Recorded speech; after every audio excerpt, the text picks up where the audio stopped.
Indumiso yamashumi amabini anesine. uYehova umdali netempile yakhe. LelikaYehova ihlabathi nenzaliseko yalo, elimiweyo nabahleli kulo, ngokuba yena waliseka phezu kweelwandle, walizinzisa phezu kwemilambo. Ngubani na onokunyuka aye entabeni kaYehova? Ngubani na onokuma endaweni yakhe engcwele?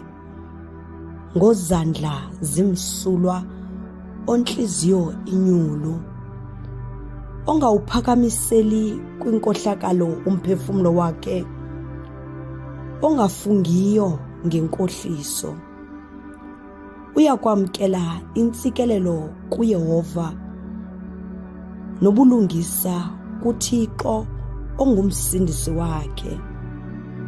Siso eso isizukulwana sabamngxameleyo, sababufunayo ubuso bakho, Thixo kaYakobi.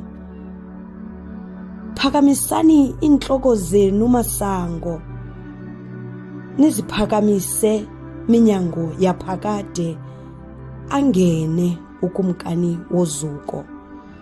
Ngubani na ke lo kumkani wozuko? NguYehova onamandla, oligorha. NguYehova igorha emfazweni.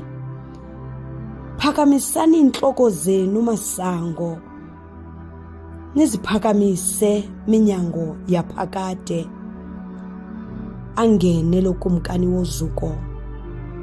Ngubani na ke yena ukumkani wozuko? NguYehova wemikhosi, nguYehova lo kumkani wozuko.